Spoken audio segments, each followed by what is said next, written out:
নির্বাচনকে কেন্দ্র করে খুব দেখেছি, দেখে যাচ্ছি কি একটা অবস্থা, নিজের ভালো মানসিকতা আর অন্যের চরিত্র হনন করা। এরকম কিছু লোক আমাদের প্রার্থীর তালিকায় আছে।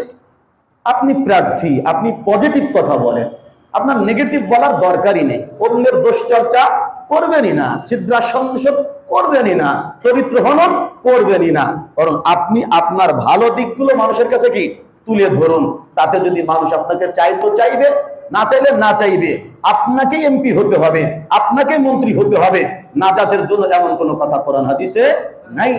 নির্বাচনকে কেন্দ্র করে আগে পরে, বিশেষ করে সামনের যে কটা দিন এবং নির্বাচনের দিন পরবর্তী দিন, আমাদের কিছু মুসলমানের মধ্যে এমন উগ্রতা দেখা দিবে, একজন কাফেরের প্রতি, একজন বেঈমানের প্রতি, একজন নাস্তিকের প্রতি, একজন মুরতাদের প্রতি যতটা না তার কষ্ট থাকে, দুশ্মনী থাকে, শত্রুতা থাকে, তার থেকে অনেক বেশি প্রতিপক্ষের প্রতি থাকে। সুযোগ পেলে একজন আর একজনের খুনের নেশায় মত্ত পাগল থাকে, সুযোগ পেলে হত্যা করে ফেলবে। এবং মানসিকতা অনেকে লালন করে না করে না করে। তার থেকে বলেন, চাচা কই যায়? বলে ভোট দিতে যাই। যাই শুধু শুধু সময় নষ্ট করে লাভ নাই। আরে রিক্সা ভাড়া দিয়ে বা কি করবেন, তাও তো লাভ নাই। আপনার ভোট তো হয়ে গেছে গা, আপনার ভোট হয়ে গেছে, টাকা ছড়াতে হবে কেন? আপনি আমাকে প্রতিনিধি নির্বাচন করবেন আপনার স্বার্থে।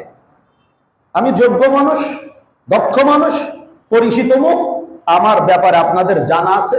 আপনি আমাকে নির্বাচিত করবেন, আমি আপনার জন্য সেবামূলক কাজ করব, রাষ্ট্রের উপকার করব। কিন্তু আমাকে যদি এই চেয়ারে বসতে আপনাকে টাকা দিতে হয়, আমিও কিন্তু সুযোগ পেয়ে অন্য জায়গা থেকে টাকা মেরে দিব। কারণ আমি যেহেতু টাকা খরচ করেছি, আমাকে তুলতে হবে। তো আপনার বিবেককে কাজে লাগিয়ে যাকে যোগ্য, সৎ, নির্ভীক, দেশের জন্য উপকারী, সমাজের জন্য উপকারী, ধর্মের জন্য উপকারী মনে করবেন, আপনি তাকে ভোটাধিকার প্রয়োগ করবেন। এই দায়ভার আপনাদের উপরে রইল। আল্লাহ পাক আমাদের রাষ্ট্রকে শান্তির এবং নিরাপত্তার বানিয়ে দেয় বলি আমিন। নির্বাচনকে কেন্দ্র করে আমাদের দেশে কিছু গুনাহ খুব বেশি হয়, যেগুলো অন্য সময় এতটা হয় না, হয় তুলনামূলক এই সময় একটু কি বেশি হয়।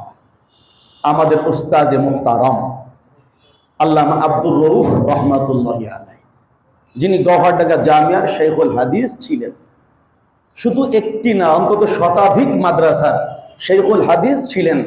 আমাদের যিনি যোগ্য ইমাম হাফেজ মাওলানা মুফতি সাদ বিন সিদ্দিক দামাত বারকাতুল্লাহ আলিয়া, তার নানাজি আমার উস্তাদ, আমার হাদিসের সনদ তিনি বুখারী শরীফ, তিরমিজি শরীফ, হযরত ওয়ালার কাছে আমি পড়েছি। তিনি আমাদেরকে বলতেন, এবং ওই নির্বাচনের সময় সব মাহফিলে বলতেন, দেশে 5 বছরে যেই গুনাহ না হয়, এই নির্বাচনের পূর্ব প্রাক সময়ের মধ্যে এর থেকে বেশি গুনাহ হয়। বলে এই গুনাহগুলোর মধ্যে সবচেয়ে বড় গুনাহ যেটা হয়, সেটা হলো মিথ্যা কথা বলা এবং জনগণকে মিথ্যা প্রতিশ্রুতি দেওয়া। আপনারা একমত হতেও পারেন, নাও হতে পারে, তবে কথাটা শোনেন। এই সময়গুলোর মধ্যে নেতা, প্রার্থী, তার পক্ষে যারা কাজ করে, এরা প্রচুর পরিমাণে মিথ্যাচার করে, মিথ্যা কথা বলে, জনগণকে মিথ্যা প্রতিশ্রুতি দেয়, ওয়াদা দেয়। অথচ আমরা জানি একজন মুমিন কখনো মিথ্যা কথা বলতে পারে না, মিথ্যা ওয়াদা দিতে পারে না। আমি ওটাই বলবো যেটা সত্য, আমি ওই ওয়াদাই আপনাকে দেব যেটা আমি পূরণ করার প্রতি প্রতিজ্ঞাবদ্ধ, বদ্ধপরিকর, যে আমি এটা করবোই ইনশাআল্লাহ। এমন কিছু থাকলে সেই ওয়াদা আমি দিতে পারি, যেটা আমার সাধ্যের মধ্যে নেই, আমি আদৌ পারবো না, সম্ভাবনাও নেই। আমি আপনাদেরকে আমার পক্ষে নেওয়ার জন্য, আমার প্রার্থীর ভোট আপনার থেকে নেওয়ার জন্য আমি মিথ্যা ওয়াদার পরে মিথ্যা ওয়াদা দিয়ে দিলাম। এটা একজন মুসলমানের কাজ হতে পারে না। কারণ এই জীবন তো এখানে শেষ হয়ে যাবে না, আমাদের আসল জীবন তো মরার পরে শুরু হবে। আমি যে মিথ্যা কথাগুলো বলছি না, যে মিথ্যাচার করে যাচ্ছি, মিথ্যা ওয়াদাগুলো দিয়ে যাচ্ছি, এই সবগুলো ফেরেশতারা রেকর্ড করে রাখছেন, লিখে রাখছেন। এই কথাগুলোর উপরেই আখিরাতে আমার কি হবে? বিচার হবে। হতে পারে এই মিথ্যা কথাগুলোর কারণে, এই মিথ্যা প্রতিশ্রুতি আর ওয়াদা দেওয়ার কারণে আখিরাতে আমি কি হয়ে যাব? জাহান্নামী হয়ে যাব। তো জাহান্নামী হওয়ার জন্য কি দুনিয়াতে এসেছি? একটু বলেন না, জাহান্নামী হওয়ার জন্য দুনিয়াতে এসেছি? আমরা কোথায় যেতে চাই? বলেন না, কোথায় যেতে চাই? জান্নাতি মানুষ মিথ্যা কথা বলবে না, জান্নাতি মানুষ মিথ্যা ওয়াদা দিবে না। রাসূল আকরাম সাল্লাল্লাহু আলাইহি ওয়াসাল্লাম আমাদেরকে বারবার বলেছে, আলাইকুম বিসসিদক, আলাইকুম বিসসিদক, তোমরা সত্য কথা বলো। সত্য বলা তোমাদের জন্য অতীব জরুরি। নবীজি বলেছেন, নবীজি সত্য কথার বরকত কি বলেন, ফাইন্নাস সিদকা ইয়াহদি ইলাল বির, সত্য কথা, সত্যবাদিতা, সত্যবাদীকে সঠিক রাস্তা দেখায়। কিসের রাস্তা দেখায়? সঠিক রাস্তা দেখায়, নেকি, পুণ্য, সওয়াবের পথ দেখায়। তাহলে সত্য বললে কি হয়? নেকি হয়। বলেন, সত্য বললে কি হয়? নেকি হয়। এবং নবীজি বলেন, ওয়া ইন্নাল বিররা ইয়াহদি ইলাল জান্নাহ, আর সত্যবাদিতা, নেকি, এটা মানুষকে জান্নাতের পথ দেখায়। তাহলে আমরা জান্নাতে যেতে চাই, তো জান্নাতে যেতে হলে কি লাগবে? নেকি লাগবে। আর নেকি কামাতে হলে কি বলতে হবে? সত্য কথা বলতে হবে। হ্যাঁ, এরপরে নবীজি বলেন, ওয়া ইয়াকুম ওয়াল কাযিবা, তোমরা মিথ্যা পরিহার করো, তোমরা মিথ্যা পরিহার করো, মিথ্যা বলো না। কারণ ফাইন্নাল কাযিবা ইয়াহদি ইলাল ফুজুর, কারণ মিথ্যাবাদিতা, মিথ্যা কথা, মিথ্যাচারিতা, মিথ্যা ওয়াদা, মিথ্যা প্রতিজ্ঞা, প্রতিশ্রুতি, এগুলো মানুষকে পাপের পথ দেখায়। কিসের পথ দেখায়? পাপের পথ দেখায়। ওয়া ইন্নাল ফুজুরা ইয়াহদি ইলান নার, আর পাপ মানুষকে জাহান্নামের পথ দেখায়। তাহলে জাহান্নামে যাবে কারা? পাপী যারা। পাপী কারা? মিথ্যাবাদী যারা। তাহলে বলেন, মিথ্যা কথা বলা যাবে? একটু বলেন না, মিথ্যা কথা বলা যাবে? কি দরকার? আমি যার হয়ে নির্বাচন করব করি, তার মধ্যে যেই গুণগুলো আছে সেগুলোই বলি। কথা বলেন না? যেগুলো নেই এগুলো বানোয়াটি করে বলার দরকার নেই। আবার অন্য পক্ষের একজনের মধ্যে দোষ নেই, আমি বানোয়াটি করে তার নামে 5টা মিথ্যাচার করে দিলাম, এগুলো একজন মুসলমানের কাজ না। কারণ দিন শেষে আমরা সবাই মুসলমান। বলেন না? দিন শেষে আমাদের আসল পরিচয় কি? মুসলমান। মার্কা যাই হোক, কালিমা তো এক। বলেন না? মার্কা যাই হোক, কালিমা কি এক। দল যাই হোক, কালিমা কি এক। আমাকে মরতে হবে, আপনাকে মরতে হবে, আমাদের সবাইকে মরতে হবে। তো মরতে যদি হয়, আমাদেরকে মরণের চিন্তা রেখে তো আগাতে হবে। তাহলে দয়া করে অনুরোধ করি, জীবনে কখনো মিথ্যাচার করবেন না, মিথ্যা কথা বলবেন না। জবান দিয়ে মিথ্যা বলা একদম সহজ, কিন্তু এই মিথ্যা অনেক ভারী, অনেক ওজনদার। এর বোঝা বহন করার মতো সক্ষমতা আমাদের কারণ নেই। তাহলে 1 নম্বর, নির্বাচনকে কেন্দ্র করে আমরা কেউ মিথ্যা কথা বলবো না। আল্লাহ পাক কোরআনের মধ্যে আমাদেরকে হুমকি দিয়ে বলেছেন, সতর্ক করে বলেছেন, ইন্নাল্লাহা লা ইয়াহদি মান হুয়া কাযিবুন কাফফার, যে ব্যক্তি চরম পর্যায়ের মিথ্যাচারী, সর্বদা যে মিথ্যা কথা বলে, মিথ্যুক, ডাহা মিথ্যুক, এবং অধিক পরিমাণে যারা কুফরি করে, আল্লাহ তাদেরকে কখনো সঠিক পথ দেখান না। তাহলে সঠিক পথ দেখতে হলে, সিরাতে মুস্তাকিমের পথে উঠতে হলে আমার জবানে কি লাগানো থাকতে হবে? সত্য, সত্যবাদিতা লাগানো থাকতে হবে। মিথ্যাচার আর মিথ্যাবাদিতা আমাকে আল্লাহর রহমত থেকে বঞ্চিত করবে। আল্লাহ আমাদের সকলকে মিথ্যাচার থেকে হেফাজত করে বলি আমিন। 2 নম্বর, ব্যক্তির যদি গুণ থাকে, প্রার্থীর যদি সত্যই সমাজ, দেশ, রাষ্ট্র পরিচালনার যোগ্যতা, দক্ষতা, অভিজ্ঞতা থাকে, তার তো টাকা ছড়াতে হয় না। কথা বলেন না? টাকা ছড়াতে হবে কেন? আপনি আমাকে প্রতিনিধি নির্বাচন করবেন আপনার স্বার্থে। আমি যোগ্য মানুষ, দক্ষ মানুষ, পরিচিত মুখ, আমার ব্যাপারে আপনাদের জানা আছে, আপনি আমাকে নির্বাচিত করবেন, আমি আপনার জন্য সেবামূলক কাজ করব, রাষ্ট্রের উপকার করব। কিন্তু আমাকে যদি এই চেয়ারে বসতে আপনাকে টাকা দিতে হয়, আমিও কিন্তু সুযোগ পেয়ে অন্য জায়গা থেকে টাকা মেরে দিব। কারণ আমি যেহেতু টাকা খরচ করেছি, আমাকে তুলতে হবে। তো কথা বলেন। আমি এক মাহফিলে পুলিশের এক অফিসারের সাথে একান্তে আলোচনায় কথা বলছিলাম। তো তখন আমি তাকে বললাম, স্যার, মহব্বত করে স্যারই বলছি। তো সে বলে, আমাকে স্যার বলবেন না, লজ্জা লাগে, আপনি আমাকে ভাই বললে আমি খুশি হব। পরে আমি তাকে ভাই বলেছি। আমি বলি, ভাই সত্য করে বলবেন, ঘুষ খান টান নাকি? বলে, হুজুর মাঝে মাঝে খাই। খান কেন? খামো না, এই চেয়ার পেতে আমাকে 24 লক্ষ টাকা খরচ করতে হয়েছে। আমি টার্গেট নিয়েছি 2 বছরে 24 লাখ না, দ্বিগুণ 24 লাখ আমি আদায় করে দেব। কারণ আমার এই চেয়ার পেতে টাকা খরচ করতে হয়েছে। আমার আব্বা টাকা দিয়েছে ব্যাংক থেকে লোন করে, সমিতির থেকে লোন করে, আমার আব্বা নিজের পৈতৃক সম্পত্তি বিক্রি করে, এগুলো আমাকে উদ্ধার করতে হবে। তো কথা বলেন, এখন আমি তাকে কি বলবো? ওয়াজ তো সেই করে দিল। সে বললো আমাকে যদি চেয়ার পেতে টাকা দিতে না হতো, আমিও আমার জনগণ থেকে পিঠে চামড়া তুইলা কি করতাম না, টাকা নিতাম না। দিলে দিতে হবে, নিলে দিতে হবে। আমাদের জনগণ যারা আছি আমরা সবাই যদি বলতাম টাকা লাগবে না, আমি এমনিতে আপনাকে কি দেব, ভোট দেব, কারণ আপনার মতো দক্ষ যোগ্য মানুষকে ভোট দেব না তো কাকে ভোট দিব? তাহলে আমাদের নেতাদের চরিত্র কি হয়ে যেত, ভালো হয়ে যেত। আমরাই নেতাদেরকে খারাপ করেছি, আগে আমাদের দোষ দেব। তাহলে আমরা যখনই যার পক্ষেই কাজ করি সেক্ষেত্রে আমরা কারোর থেকে টাকা নেব না। যে টাকা দেয় সেও কবিরা গুনাহ করে, যে টাকা নেয় সেও কি কবিরা গুনাহ করে। কারণ ভোট টাকা দিয়ে কেনা বেচা মানে কি, ঘুষ দেওয়া ঘুষ নেওয়া। বলেন, ঘুষ দেওয়া ঘুষ নেওয়া। আর ঘুষখোরের ব্যাপারে রাসূল আকরাম সাল্লাল্লাহু আলাইহি সাল্লাম বলেন, লানাল্লাহুর রাশিয়া ওয়াল মুরতাশিয়া, আল্লাহ ঘুষ দাতা এবং ঘুষ গ্রহীতা উভয়ের উপরে লানাত করেছেন। নাউযুবিল্লাহ। বলে আমরা যদি দেওয়া নেওয়া বন্ধ করে দেই, আমার টাকাও নষ্ট হলো না, আপনার চরিত্র নষ্ট হলো না, আমাদের সবারই ক্যারেক্টার ভালো থাকলো। এটা আমাদের দরকার কিনা বলেন? দরকার। তাহলে আমরা চেষ্টা করব আপ্রাণ ভাবে টাকা দেবো না, টাকা নেবো না। আল্লাহ তৌফিক দান বলে। 3 নাম্বার, এই নির্বাচনকে কেন্দ্র করে মানুষের মধ্যে যেই গুনার ছড়াছড়ি হয় সেটা হলো প্রচুর পরিমাণের সহিংসতা দেখা দেয়, ভয় ভীতি, একজন আর একজনকে বিভিন্নভাবে ব্ল্যাকমেইলের চেষ্টা করে। আছে না নাই? বলে মানুষকে কখনো ভয় দিয়ে পক্ষে আনা যায় না, দিল জয় করতে হয়, মন জয় করতে হয়। আর মন জয় হবে আমার আমল দিয়ে, আমার আখলাক দিয়ে, আমার সততা দিয়ে, আমার নিষ্ঠা দিয়ে, আমার আন্তরিকতা দিয়ে, আমার ভালোবাসা দিয়ে। মহব্বত যদি দিলের মধ্যে গেঁথে দেওয়া যায়, মরণ পর্যন্ত মহব্বত থাকবে। এমনকি আমি মরে যাওয়ার পরে ওই মানুষগুলো যার অন্তরে আমার ভালোবাসা আছে, তারা তার মৃত্যুর পূর্ব মুহূর্ত পর্যন্ত আমার আপনার জন্য দোয়া করতে থাকবে। অতএব নির্বাচনকে কেন্দ্র করে কখনোই কেউ কাউকে ভয় দেখাবেন না, সহিংসতা প্রদর্শন করবেন না, কারণ এগুলো বড় গুনাহ, এটা কাবীরা গুনাহ। আল্লাহ আমাদেরকে হেফাজত করুক, বলেন আমিন।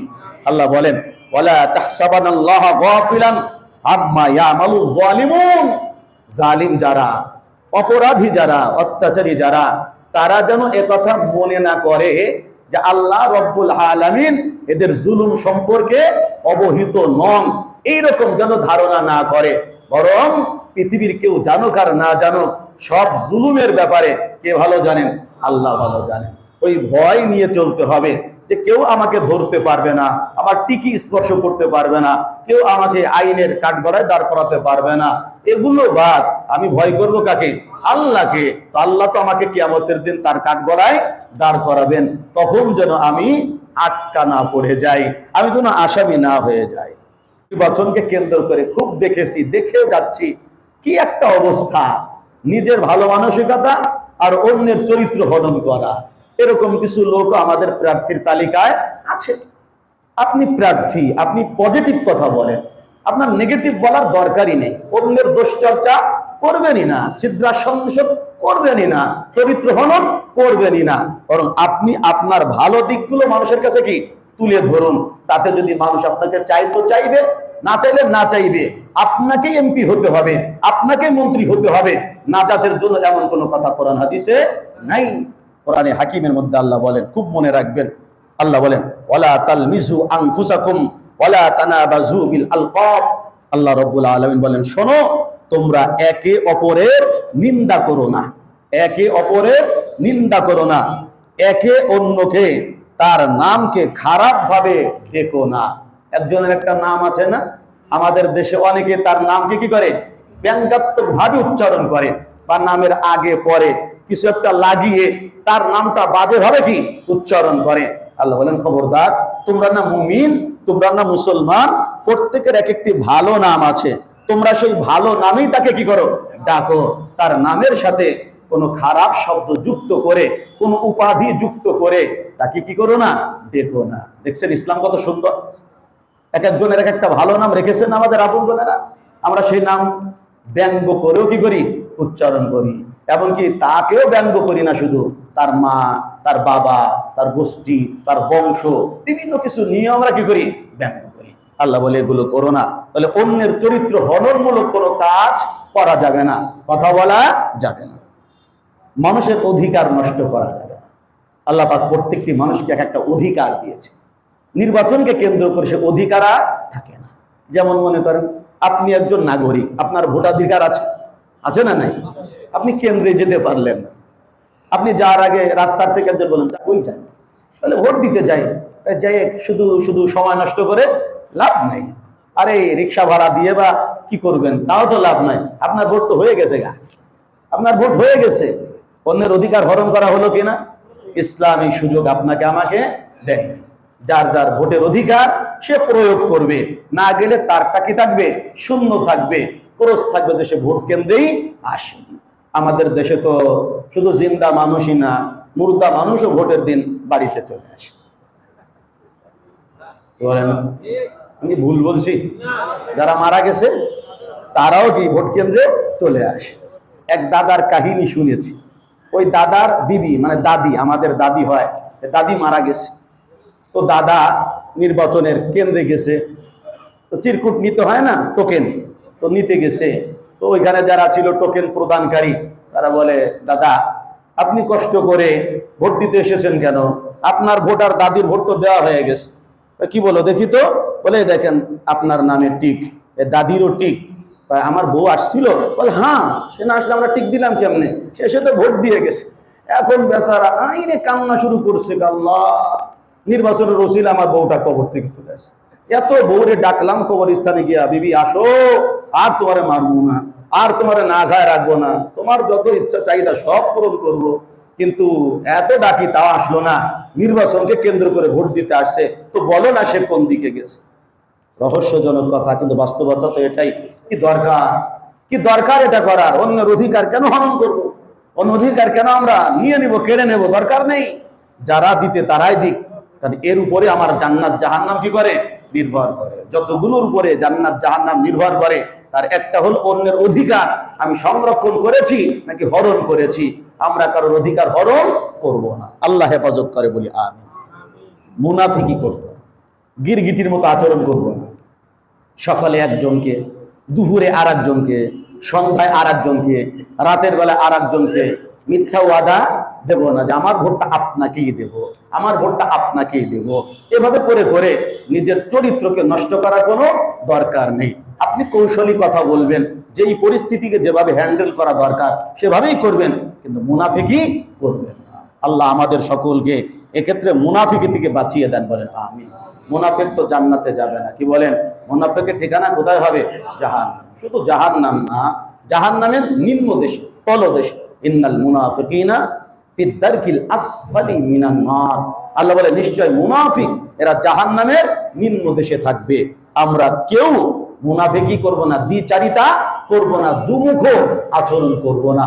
আল্লাহ আমাদেরকে মুনাফিকি খাসলাত থেকে হেফাজত করে বলে। কি বলবো এই কথাটা, নির্বাচনকে কেন্দ্র করে প্রতি বছরই দিন যেদিন যায় সেদিন ভালোই যায়, আর যেদিন আসে সেদিনই কি মন্দ আসে। এই মন্দের একটা দিক হলো নির্বাচনকে কেন্দ্র করে নির্বাচনী যে প্রচারণা, মাইকিং, এগুলোর মধ্যে গান আর গান, গান আর গান। আগে তো অন্যদেরকে আমরা বেশি কথা বলতাম, এখন তো সেই থুতু আমার গায়ে পড়ে। আমাদের মতো অনেক আলেমও নির্বাচনে এবছর প্রার্থী হয়েছে। বাংলাদেশের ইতিহাসে সবচেয়ে বেশি আলেম প্রার্থী কি এবছরও হয়েছে। আরে আলেমদেরও অনেকে তাদের নির্বাচনী প্রচারণায় গান ফিট করে দিছে, কথা বলেন না? আমি কি অবাস্তব বললাম? গান আর গান। দ্বিতীয়ত এই গান বাজানোরও তো একটা হিসাব আছে। রাত নাই, দিন নাই, রাত 12টা নাই, 1টা নাই, 2টা নাই, ভলিউম যদ্দূর আল্লাহ দিছে এরে পুরাটা ছেড়ে দিয়ে হাসপাতাল, ক্লিনিক, মাদ্রাসা, মসজিদ, নামাজ, ইবাদত, রোজা, বন্দেগি সবগুলোরে নষ্ট করে যাচ্ছে, আছে না? বলেন, বিকট শব্দে, অতিরিক্ত শব্দে এভাবে করে প্রচারণা চালাচ্ছে। এর দ্বারা মানুষকে কষ্ট দেওয়া হচ্ছে কিনা? বলে হচ্ছে। রাসূল আকরাম সাল্লাল্লাহু আলাইহি সাল্লাম হাদিসের মধ্যে কি বলেছেন জানেন? লা ইয়াকুনান্না মিন উম্মতি আকওয়ামুন, অতি সত্বর আমার উম্মতের মধ্যে এমন কিছু সম্প্রদায় আবির্ভূত হবে, ইস্তাহিলুনা হিররাল হারিরা, যারা গান বাজনা এবং রেশম, মদ বাদ্যযন্ত্র এগুলোকে বৈধ মনে করবে, নাউজুবিল্লাহ।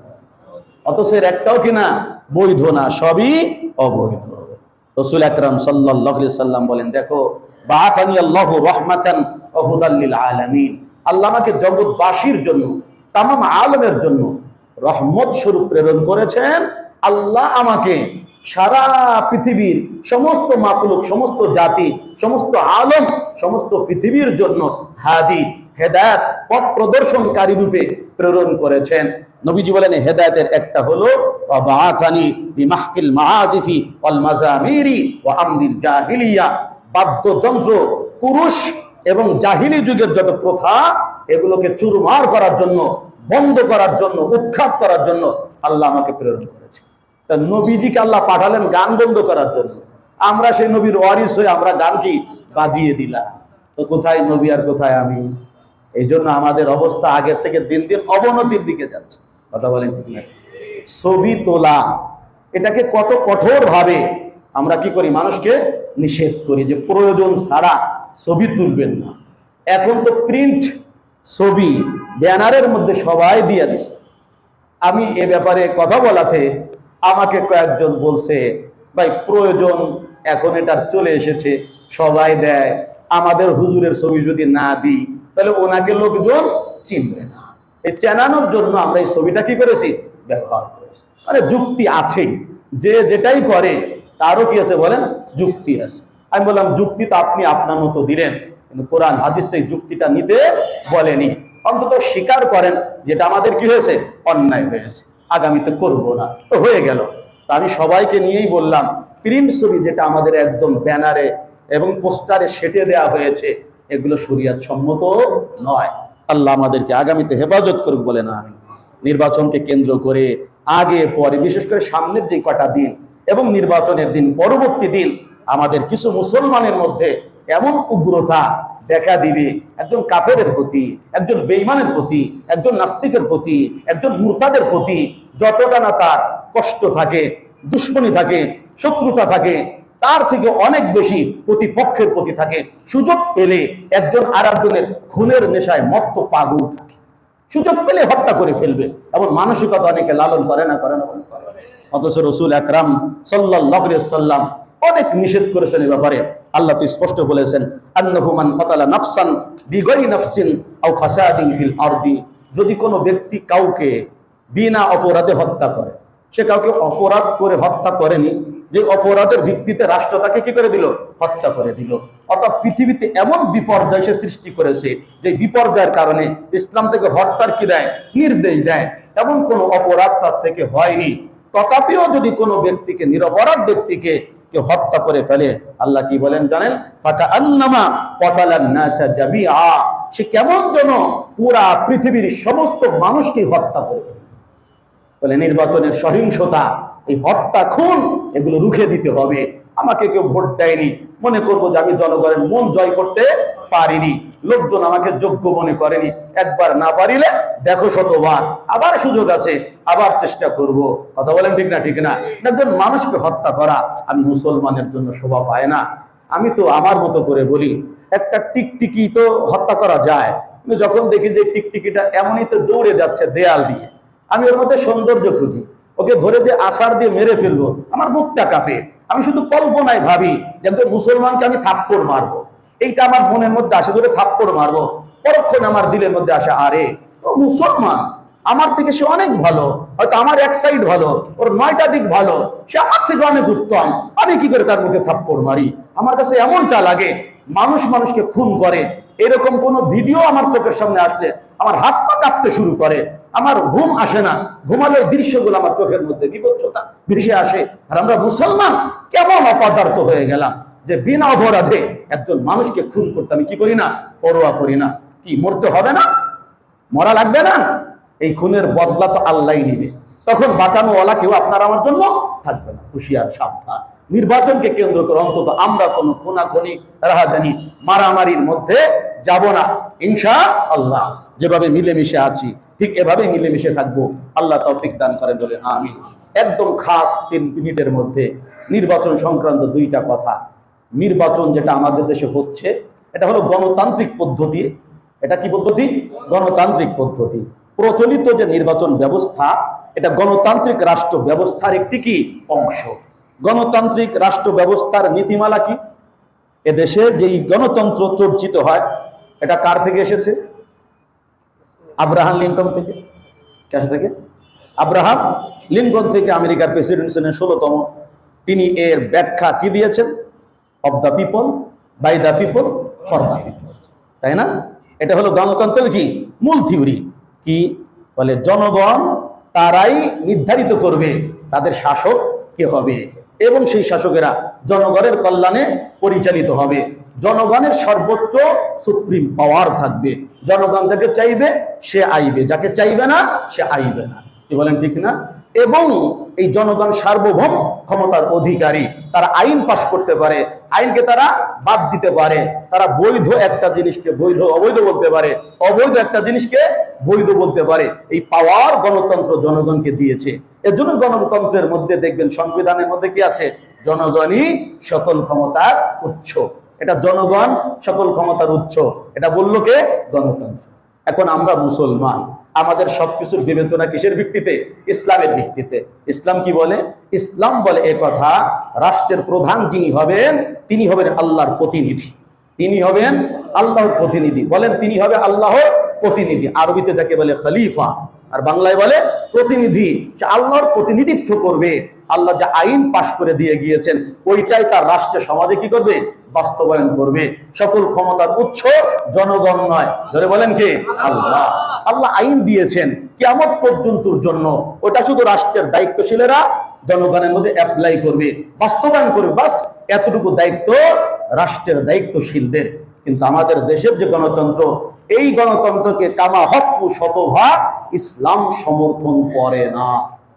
ইসলাম সমর্থন করে না।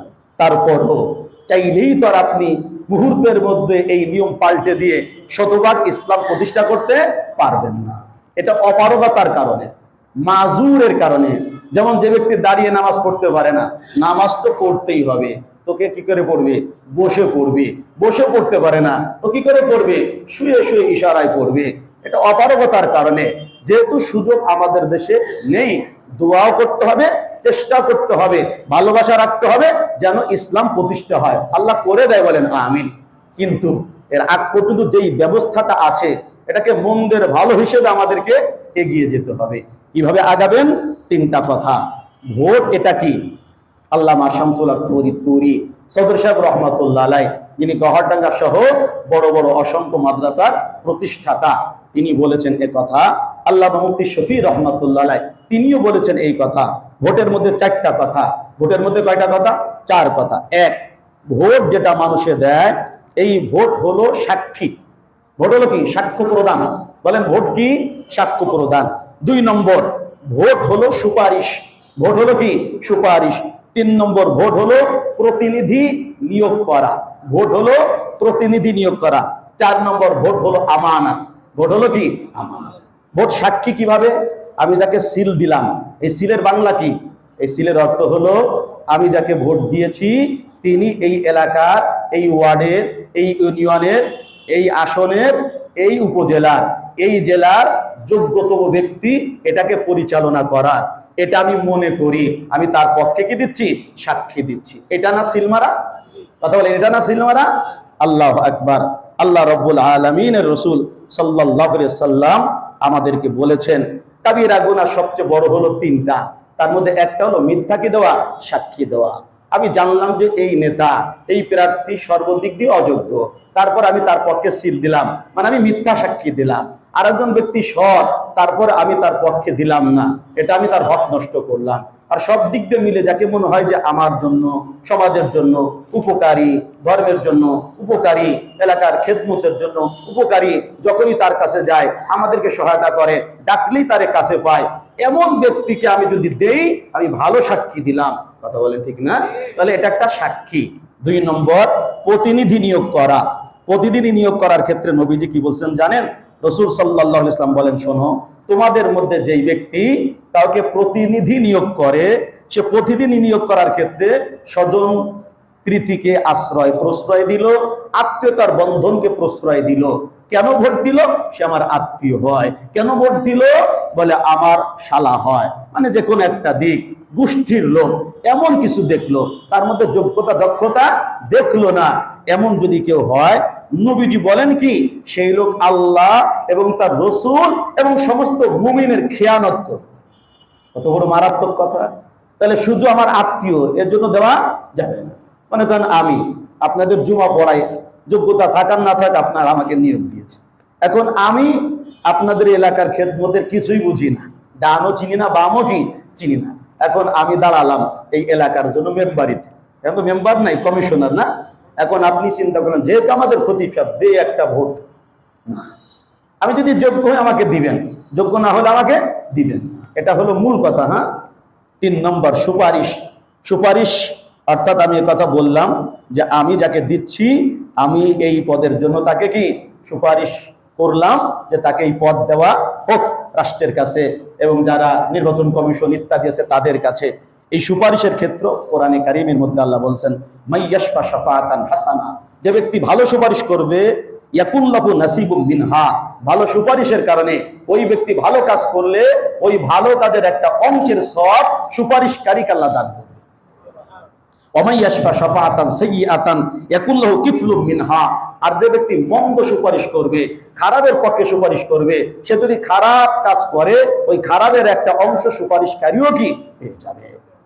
আমানত, ভোট কি বলেন? আমানত। আমানতের খেয়ানত করা যাবে না। রাসূল আকরাম সাল্লাল্লাহু আলাইহি সাল্লামের এক সাহাবী আবু যার গিফারি, কি নাম বলি? আবু যার গিফারি রাদিয়াল্লাহু তাআলা, বড় বুজুর্গ সাহাবী ছিলেন।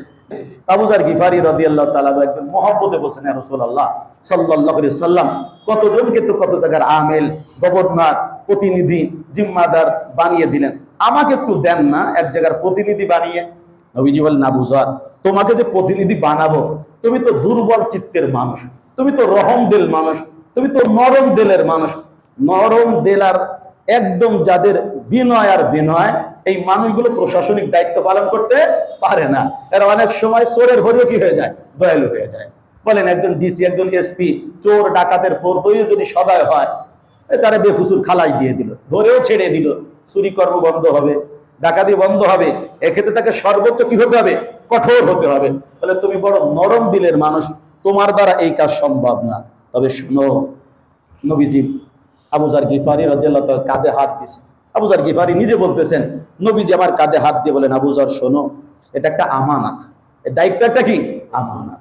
যদি কেউ এই দায়িত্ব নিয়ে পূর্ণাঙ্গভাবে পালন করতে পারে, সেই যেন এই দায়িত্ব গ্রহণ করে, আর যে পারবে না সেজন্য এই দায়িত্ব নেওয়া থেকে কি দূরে থাকে।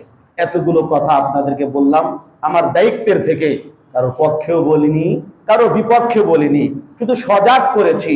নির্বাচনকে কেন্দ্র করে যে গুনাহগুলো হয়, এই গুনাহগুলো আমরা করব না। এরপরে ভোট প্রয়োগের 4টা কথা বলেছি, ওই 4টা পয়েন্টকে সামনে রেখে আপনি আপনার বিবেককে লাগিয়ে যাকে যোগ্য, সৎ, নির্ভীক, দেশের জন্য উপকারী, সমাজের জন্য উপকারী, ধর্মের জন্য উপকারী মনে করবেন, আপনি তাকে ভোটাধিকার প্রয়োগ করবেন। এই দায়ভার আপনাদের উপরে রইল। আল্লাহ পাক আমাদের রাষ্ট্রকে শান্তির এবং নিরাপত্তার বানিয়ে দেয় বলি আমিন। নির্বাচনকে কেন্দ্র করে আর যেন কোনো অন্যায়, অবিচার এ দেশের মধ্যে সংগঠিত না হয়। সুন্দরভাবে, সুষ্ঠুভাবে মানুষ যেন ভোটাধিকার প্রয়োগ করতে পারে এবং যোগ্য থেকে যোগ্য মানুষকে যেন আল্লাহ সমাজের প্রতিনিধি নিয়োগ দিয়ে দেন এবং রাষ্ট্রের মধ্যে আল্লাহ পাক রব্বুল আলামিন শান্তির ফয়সালা করে দেন, অশান্তিকে দূর করে দেন। দিন শেষে আমরা মুসলমান, কালিমাওয়ালা, লা ইলাহা ইল্লাল্লাহ মুহাম্মাদুর রাসূলুল্লাহ, এই কালিমার সূত্রে আমরা এক অদ্বিতীয় ভাই ভাই মিলে আছি, ভাই ভাই কি মিলে থাকবো। আমি মারা গেলে আপনাদের ইন্নালিল্লাহ পড়া লাগবে, আপনি মারা গেলে আমারই ইন্নালিল্লাহ পড়া লাগবে, আপনি মারা গেলে আমি উপস্থিত থাকলে আমাকে জানাজা পড়াতে হবে, ইমাম সাহেবের উপস্থিতি তার জানাজা পড়ানো লাগবে। আবার আমি যদি এখানে মারা যাই আপনাদেরই আমার জানাজা পড়া লাগবে, আমার কবরে আপনাকে রাখা লাগবে, আপনি আমাকে মাটি দিবেন, আপনি আমার জন্য দোয়া করবেন। এই মহব্বত, ভালোবাসা আমাদের মধ্যে চিরদিন থাকতে হবে। আল্লাহ আমাদেরকে ভাই ভাই হয়ে যাওয়ার তৌফিক দান করেন। পরস্পরের মারামারি, রিশারিশি, দুশ্মনী, শত্রুতা, হাসাদ হিংসা, বিদ্বেষ, পরশ্রীকাতরতা, অহংকার, আমিত্ববোধ, এর থেকে আল্লাহ আমাদেরকে মুক্ততা নসিব করে দেয় বলি আমিন। ওয়া আখিরু দাওয়ানা আনিল হামদুলিল্লাহি।